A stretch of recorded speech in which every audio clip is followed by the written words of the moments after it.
The world now respects America's policy of peace through strength. The United States is again the confident leader of the free world. For 30 years, since the end of World War II, our strategy has been to preserve peace through strength. In foreign affairs, I'll continue our policy of peace through strength. America is fulfilling our destiny as peacemaker, but it is peace through strength. We are stronger now than ever before. Peace through strength. It's simple but brilliant. It makes a lot of sense. It's kept us safe for a long, long time until Joe Biden started to blow it off. Peace through strength. That's so what, Republican? I don't know. But now it's, please don't hurt us. Please, please, we don't want a problem here.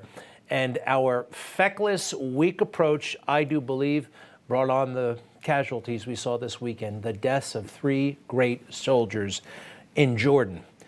Not quite sure what the heck we're doing in Jordan, by the way.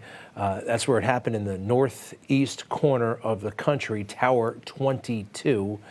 How did we get here? I mean, look, there have been dozens, more than 100 attacks over the past couple of weeks on our forces over there, and we did next to nothing in response. I think it happened, the deaths, because of these kinds of statements.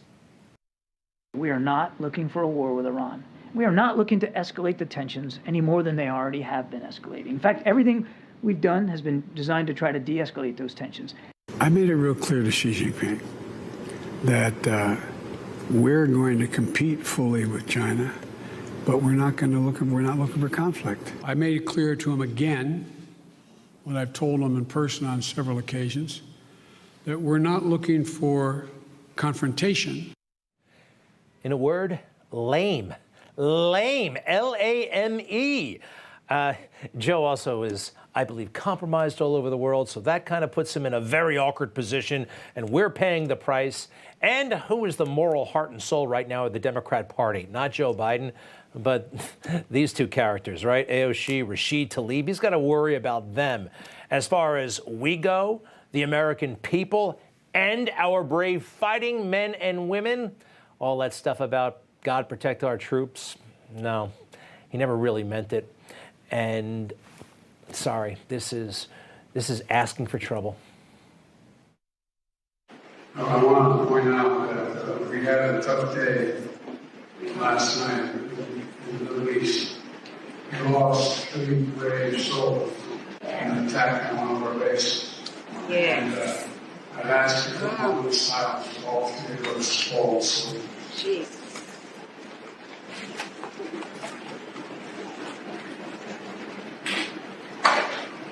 And we shall respond. God bless you all. Thank you for allowing me to be here. And I wish you to go. Nothing like a little chuckle after a moment of silence for 3 dead soldiers.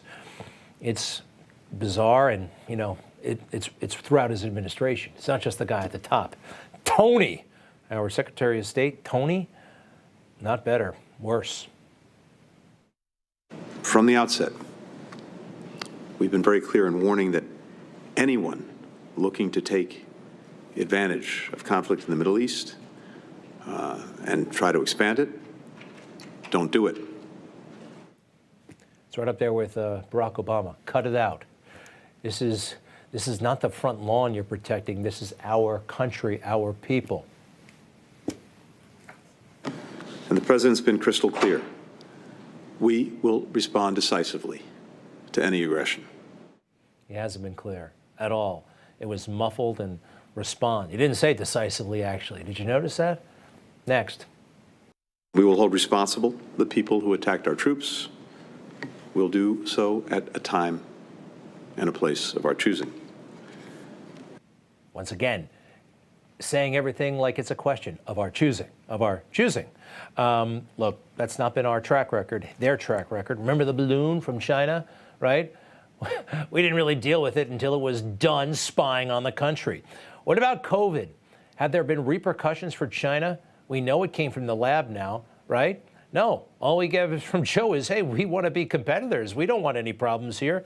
How about on the eve of Russia invading Ukraine? That would have been the time for some tough talk, don't you think? This is what happened. But I'm not so sure he is certain what he's going to do. My guess is he will move in.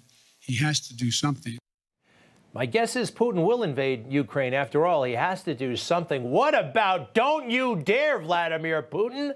No, we let that happen because they don't respect us. Most people understand that it would not have happened if Trump were in office. And then, you know about our loss in Afghanistan. This was a strategic game changer. The whole world changed after they saw what happened to us after 20 years in that country.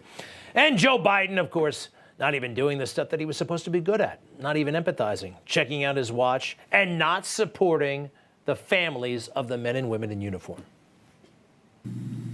Today is the date 2 years ago that we received our kids home at Dover. 2 years ago today, where we were disrespected with stories of Biden's son and him looking at his watch. The disrespect that we were shown with him checking his watch,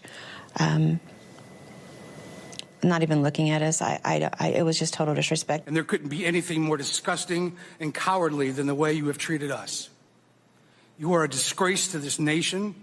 You have no business having ultimate command over our military, and I regret not saying that to your face when I had the opportunity in Dover.